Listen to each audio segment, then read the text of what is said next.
کتاب محسن بزبان محسن سے آج صفحہ نمبر 101 سے بیان ہے۔ پچھلے چند جو قسط وار بیان ہیں اس میں تبدیلیوں کے ضمن میں، تبدیلیوں کے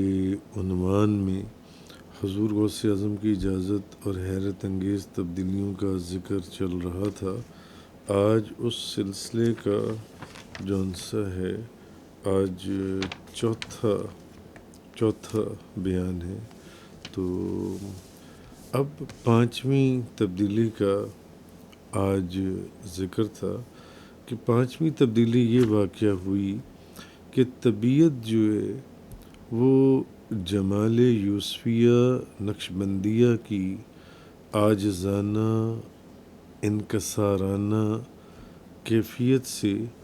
خود بخود بلا اختیار خود بخود جلال قادریہ غوثیہ کے شاہانہ روب و دبدبے کی طرف منتقل ہو گئی۔ بچے کی ولادت پر گھر کے لوگ آپس میں باتیں کرتی ہیں کہ یہ کس کا ہم شکل ہے۔ کوئی کہتا ہے یہ اپنی ماں پر گیا ہے، تو کوئی کہتا ہے نہیں یہ اپنے باپ کا ہم شکل ہے۔ الغرض عموماً خاندان میں سے کسی نہ کسی کی صورت اس بچے کی شکل پر ہوتی ہے، اور یہی قانون قدرت ہے۔ عموماً دیکھا کہ باپ کا ہنر، فن یا علم بیٹے میں بھی ودیعتاً منتقل ہوتا ہے۔ مثلاً میرے ایک ماموں، میں آپ کو مثال دیتا ہوں، وہ ڈاکٹر ہیں، تو ان کا جو بیٹا ہے وہ بھی ڈاکٹر ہی بنا، بھلے جہاں سے بھی اس نے جا کے ڈاکٹری کی وہ بھی ڈاکٹر ہی بنا۔ میرے ایک ماموں جون سی وہ کینٹین کا کام کرتے ہیں، کینٹینوں کا، کیٹرنگ کا، تو ان کے 3 بیٹے ہیں، تو تینوں بیٹے کینٹین، کیفیٹیریا، ریسٹورنٹس وغیرہ میں چائے پانی، کیک پیسٹری کا کام ہی کرتے دکھائی دیے۔ اسی طرح میرے سسر ٹیکسٹائل اونر ہیں، ان کی اپنی ٹیکسٹائل ملز تھیں، تو لہٰذا تینوں بیٹے، ان کے بھی 3 بیٹے، وہ ساری عمر باپ ہی کے نقش قدم پر رہے۔ یعنی جو ڈاکٹر تھا اس کا بیٹا ڈاکٹر بنا، جو کیٹرنگ کا کام کرتے تھے ان کے تینوں بیٹے کیٹرر ہی تھے، اور جو ٹیکسٹائل کا کام کرتے تھے ان کے تینوں بیٹے ٹیکسٹائل ہی کا کام، آج تک ٹیکسٹائل ہی کا کام کر رہے ہیں۔ تو یہاں سے ہمیں ایک بات سمجھ میں آتی ہے کہ مولوی کا بیٹا زیادہ تر آپ کو مولوی ہی نظر آئے گا، حافظ قرآن کا بیٹا حافظ قرآن نظر آئے گا۔ شراب پینے والوں کی اولاد میں نے خود دیکھی شراب ہی پیتی ہے، کیونکہ ان کو گھر سے چیز ہی وہی ملتی ہے، وہ سیکھتے ہی اس کو ہیں۔ چور کا بیٹا گھر سے چوری ہی سیکھتا ہے۔ تو معلوم ہوا کہ جس گھر میں جو چیز ہوگی وہ اولاد کو وہی منتقل وہ چیز ہوتی ہے جو ان سی ہے۔ تو شہنشاہ ولایت حضور غوث اعظم رضی اللہ تعالی عنہ، آپ کے تمام صاحبزادے اللہ کے ولی، غالباً کاظمی شاہ صاحب ملتان والے فرمایا کرتے تھے کہ سیب کے درخت پر سیب ہی لگے گا، امرود یا انگور نہیں لگ سکتا۔ لہٰذا اب اس جگہ کے اوپر یہ بات واضح رہے کہ عموماً فطرت یا طینت غالب آ کر رہتی ہے۔ امام ربانی مجدد الفسانی شیخ احمد سرہندی سرور کائنات آپ صلی اللہ علیہ وسلم کی طینت، خمیر، جسم اطہر کا جو خمیر تھا اس کے بقیے سے پیدا ہوئے۔ اگرچہ تاجدار دو جہاں نبی کریم صلی اللہ علیہ وسلم کی خلقت کے ظہور میں کسی دوسرے کو شرکت نہیں، لیکن حضرت مجدد پاک رحمۃ اللہ علیہ فرماتے ہیں کہ جس دولت خاصہ سے حضور صلی اللہ علیہ وسلم کی تخلیق اور تکمیل کی گئی، اس سے جو بقیہ بچ رہا، اس بچے ہوئے سے حضور صلی اللہ علیہ وسلم کی امت میں سے آپ کو بطور علش عطا کیا گیا ہے، حضرت مجدد پاک کو، اور اس کو خمیر مایہ بنا کر آپ کی طینت میں گوندا گیا، کیونکہ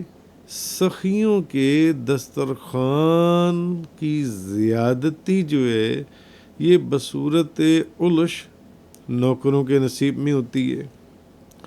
با کریمہ کار حاد شوار نیست، کریموں کے لیے کوئی کام مشکل نہیں ہے۔ یہ بچا ہوا آدم علیہ السلام کے بچے ہوئے طینت کی مانند ہے، جو درخت خرما کی خلقت کے کام آیا۔ اسی لیے حضور نبی کریم صلی اللہ علیہ وسلم نے فرمایا، تم اپنی پھپھی کھجور کی عزت کرو، وہ آدم علیہ السلام کی طینت سے پیدا کی گئی ہے۔ آدم علیہ السلام کی طینت سے کھجور کو پیدا کیا گیا ہے۔ تو قاضی ثناء اللہ پانی پتی رحمۃ اللہ علیہ فرماتے ہیں، ممکن ہے کہ اب اس جگہ مقام کے اوپر کہ بعض اولیاء اللہ بعض پیغمبروں کی طینت سے پیدا کیے گئے ہوں، پیدا ہوئے ہوں،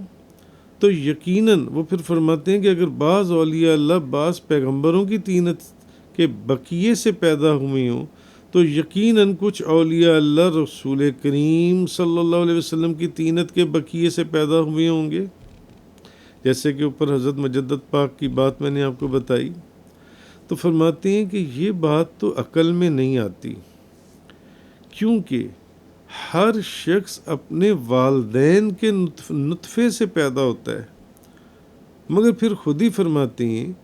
کہ کچھ چیزیں انسان کی عقل سے نہیں بلکہ شریعت یا کشف اور الہام سے ثابت ہوتی ہیں۔ مثلا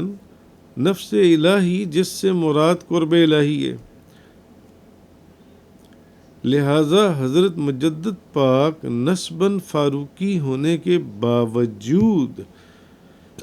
طینت محمدی کے حامل تھے۔ ثابت ہوا کہ طینت کے لیے نسب شرط نہیں ہے۔ امام محی السنہ بغوی نے تفسیر معالم التنزیل میں یہ آیہ کریمہ منہا خلقناکم وفیہا نعیدکم ومنہا نخرجکم تارۃ اخری، ہم نے زمین ہی سے تمہیں بنایا اور اسی میں تمہیں پھر لے جائیں گے اور اسی سے تمہیں دوبارہ نکالیں گے، یعنی بنایا بھی تمہیں زمین سے اور اسی میں تمہیں لے جائیں گے اور اسی کے اندر سے تمہیں نکالیں گے۔ اس کے تحت عطائے خراسانی کا یہ قول انہوں نے ذکر کیا ہے، یہ قول امام محی السنہ بغوی نے، کہ نطفہ جو رحم میں قرار پکڑتا ہے، نطفہ جو رحم میں قرار پکڑتا ہے، فرشتہ کچھ خاک اس مکان سے لاتا ہے جس میں وہ دفن کیا جائے گا اور اس نطفے میں ڈال دیتا ہے، بس آدمی خاک اور نطفے سے پیدا ہوتا ہے۔ رسول کریم صلی اللہ علیہ وسلم نے فرمایا، نہیں کوئی مولود مگر یہ کہ اس کی ناف میں وہ خاک ہے جس سے وہ پیدا کیا گیا، اور مرنے کے بعد اس کو اسی خاک میں لوٹا دیا جاتا ہے جس سے پیدا ہوا تھا اور اسی میں دفن ہوتا ہے، اور تحقیق کہ میں اور ابو بکر اور عمر ایک خاک سے پیدا ہوئے اور اسی میں دفن ہوں گے۔ ایک روز حضرت مجدد پاک رحمۃ اللہ علیہ نماز ظہر کے بعد مراقبے میں تھے، تو اچانک آپ نے، یہ تو خیر اوپر ایک تمہید باندھی میں نے اس سلسلے کے اندر، تو اب ایک روز حضرت مجدد پاک نماز ظہر کے بعد مراقبے میں تھے، تو اچانک آپ نے اپنے اوپر ایک اعلیٰ نورانی خلت کو محسوس کیا۔ اتنے میں حضور نبی کریم صلی اللہ علیہ وسلم تشریف لائے اور اپنے دست مبارک سے آپ کے سر پر دستار باندھی اور منصب قیومیت کی مبارکباد دی۔ اب قیومیت کے دوسرے سال شاہ سکندر قادری جو شاہ کمال کیتھلی کے پوتے اور خلیفہ تھے، ان کا روحانی حکم حاصل ہوتے ہی کیتھل سے حضرت مجدد پاک کی خدمت میں حاضر ہوئے، اور جو خرقہ غوث اعظم کا ان کے سلسلے میں بطور امانت چلا آ رہا تھا وہ لا کر آپ کے کندھے پر رکھ دیا حضرت مجدد پاک کی۔ آپ اس وقت مراقبے میں تھے، تو جب آپ نے آنکھ کھولی تو حضرت شاہ سکندر قادری کو دیکھ کر تواضع سے آپ ان سے گلے ملے، معانقہ کیا۔ بعد میں بعض محرم اسرار سے فرمایا حضرت مجدد پاک نے کہ اس خرقے کے پہنتے ہی حضور غوث اعظم شیخ عبد القادر جیلانی رضی اللہ تعالیٰ عنہ اور ان کے تمام خلفاء حضرت شاہ کمال کیتھلی تک تشریف لے آئے، اور حضور غوث اعظم نے میرے دل کو اپنے تصرف میں کرتے ہوئے مجھے خاص نسبتوں کے انوار و اسرار سے منور کر دیا۔ اب حضور غوث اعظم کے تصرف اور آپ کے انوار کے حضور غوث اعظم کے تصرف اور انوار کے غالب آ جانے پر میرے دل میں ایک بات آئی کہ مجدد یعنی مجدد پاک فرماتے ہیں اپنے لیے کہ تم تو اکابر نقش بندیہ کے تربیت یافتہ ہو۔ اس خیال کا آنا تھا کہ خواجہ عبدالخالق غشدوانی سے لے کر خواجہ محمد باقی باللہ تک جو مجدد پاک کے پیر و مرشد ہیں، تمام مشائخ نقش بند وہ بھی تشریف لے آئے۔ اب اکابر نقش بندیہ نے کہا کہ یہ تو ہمارا تربیت یافتہ ہے، نقش بندی ہے، یہ تو ہمارا تربیت یافتہ ہے اور ہماری تربیت سے اس کمال کو پہنچا ہے۔ اکابر قادریہ نے کہا مگر بچپن سے اس پر ہماری نظر ہے اور ہمارے خوان نعمت سے یہ بہرہوار ہے، اور اب بھی ہمارا ہی خرقہ اس کے اوپر موجود ہے۔ خیر، دونوں میں مشائخ کبریہ و چشتیہ کی ایک جماعت نے سلو کروا دی، یعنی تمام اکابر نے آپ کو اپنا مقبول بنانے میں اتفاق کیا اور ہر ایک نے اپنی نسبت سے سرفراز فرمایا۔ اب اس گفتگو کا مذکورہ بالا گفتگو سے مقصد یہ تھا کہ حضور غوث اعظم شیخ عبد القادر جیلانی سلطان الاولیاء ہونے کے ناطے قطبیت کبریٰ کے اس مقام پر فائز ہیں کہ جہاں اگر چاہیں تو امام ربانی مجدد الفسانی شیخ احمد سرہندی مجددیوں کے بادشاہ کے دل و دماغ کو اپنے تصرف میں کرتے ہوئے اپنی نسبتوں کے انوار و اسرار سے منور فرما دیں۔ تو اگر حضور غوث اعظم شیخ عبد القادر جیلانی، کیونکہ آپ سلطان الاولیاء ہیں اور قطبیت کبریٰ کے اس مقام پر فائز ہیں کہ آپ چاہیں تو امام ربانی مجدد الفسانی شیخ احمد سرہندی جیسے بزرگ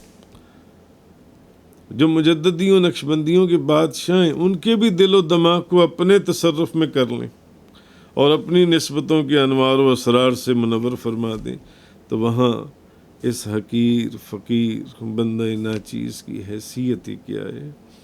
کہ بزرگان نقشبندیہ کا فیض اور تربیت یافتہ ہونے کے باوجود سلسلہ قادریہ شیخ عبد القادر جیلانی کا ایسا فیض غالب آیا کہ اپنے پرائے دور و نزدیک کی ہر زبان پر غوث اعظم غوث اعظم غوث اعظم کی صدا گونجنے لگی۔ اور اس کے لیے اب اس کی تفصیل کے لیے گو کہ میں اس کو قسط وار بیان کر رہا ہوں، یا تو آپ کو پہلی قسط سے اس کو غور سے سننا پڑے گا کہ کس طریقے سے کوئی مشرق سے، کوئی مغرب سے، کوئی جنوب سے، کوئی شمال سے اپنے تو اپنے غیر دشمنوں کی بھی زبانوں کے اوپر حضور غوث اعظم نے جاری کر دیا، اور وہ مجبور ہو گئی یہ آ کر کہنے اور بتانے کے اوپر کہ آج حضور غوث اعظم نے آپ کے متعلق یہ چیز فرمائی، آج آپ کے متعلق یہ فرمائی۔ کوئی کہتا تھا کہ وہ فرماتے ہیں کہ ہم نے اس کو خلافت عطا فرما دی، کوئی کہتا تھا کہ وہ فرماتے ہیں ہم نے اس کو اجازت عطا فرما دی۔ اور 3 جنوری 2011 کا واقعہ جو سا وہ میں اس کتاب میں شروع میں لکھ آیا ہوں، اور اس کے اوپر 2-3 میرے بیانات اس میں ریکارڈ ہو چکی ہیں اب تک۔ اگر وہ آپ نے سنے ہوں گے تو یہ بات آپ کو ساری سمجھ میں آ جائے گی جو ان سی ہے۔ یعنی کہنے کا مقصد ہے جو مجددیوں کے بادشاہ، نقشبندیوں کے بادشاہ مجدد پاک آپ کے دل و دماغ کو اپنے تصرف میں اپنی نسبتوں کے انوار و اسرار سے منور فرما دیں، وہاں میرے جیسے حقیر فقیر اور بندہ ناچیز کی حیثیت ہی کیا ہے؟ تو ہر طرف کہ بندہ ناچیز بھی اصل میں تو بزرگان نقشبندیہ کا فیض اور تربیت یافتہ ہونے کے باوجود سلسلہ قادریہ شیخ عبد القادر جیلانی کا ایسا فیض غالب آیا کہ اپنے پرائے، دور اور نزدیک، دوست اور دشمن، ہر ایک کی زبان پر عجیب و غریب سٹیٹمنٹس جاری ہو گئیں۔ کوئی کچھ آ کر بتاتا تھا، کوئی کچھ آ کر بتاتا تھا، کوئی کچھ ایسے کہ صرف مریدین نہیں، محلے کے، علاقے کے، اس پورے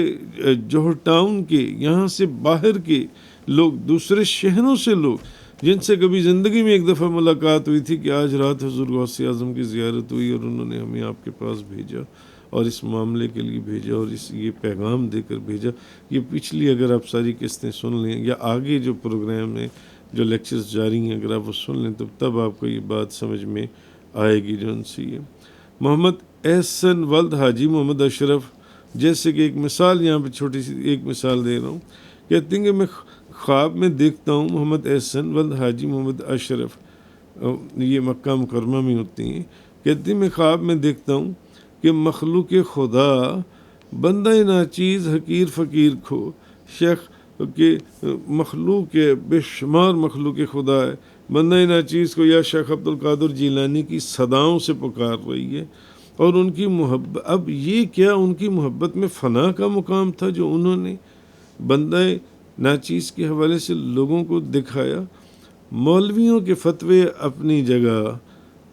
جگہ پر ہیں، مگر جو معاملات ظہور پذیر ہوتے چلے گئے میں اس کو قسط وار آپ کے سامنے بیان کرتا چلا جا رہا ہوں، بے عین ہی ہم اس کو بیان کرتے چلے گئے، جو واقعات ظہور پذیر ہوتے چلے گئے جون سنگھ۔ 26 دسمبر 2013 محمد یاسر فرماتے ہیں، کہتے ہیں خواب میں نے آپ کا کارواں گزرتے ہوئے دیکھا کہ ایک کارواں گزر رہا ہے، آپ کے ساتھ دوست، احباب، پیر بھائی، مریدین ہیں، تو لوگوں کو میں بتا رہا ہوں کہ یہ وہ ہیں جن کی سواری پر قادمی حاضی علی رکبت کل ولی اللہ لکھا ہے۔ تو ہم تو حضور غوث اعظم شیخ عبد القادر جیلانی کے ادنا سے خادم، آپ کے خدام کے اندر ادنا سے خادم، آپ کے غلاموں کے اندر ادنا سے غلام ہے۔ اصل چیز وہی ہے کہ جس کو آپ سرکار سلطان الاولیاء ہونے کے حوالے سے آپ سرکار جس کو جو مرضی آپ جس کو انعام عطا فرما دیں، کیونکہ آپ نے خود فرمایا وَوَلَّانِي عَلَى الْأَقْطَابِ جَمْعًا فَحُكْمِ نَافِذٌ فِي كُلِّ حَالٍ، اللہ تعالیٰ نے مجھے تمام کتبوں پر حاکم بنایا ہے، لہذا میرا حکم ہر حالت میں نافذ اور جاری ہے۔ تو اصل میں اس ساری چیز کو سمجھنے کے لیے آپ کو پچھلے سارے بیانات سننے پڑیں گے، یا پھر آئندہ آگے سارے بیانات سننے پڑیں گے، یا پھر اس کتاب محسن و زبان محسن عرف محسن اعظم فی مناقب غوث اعظم کا مطالعہ کرنا پڑے گا۔ وآخر الدعوانا ان الحمدللہ۔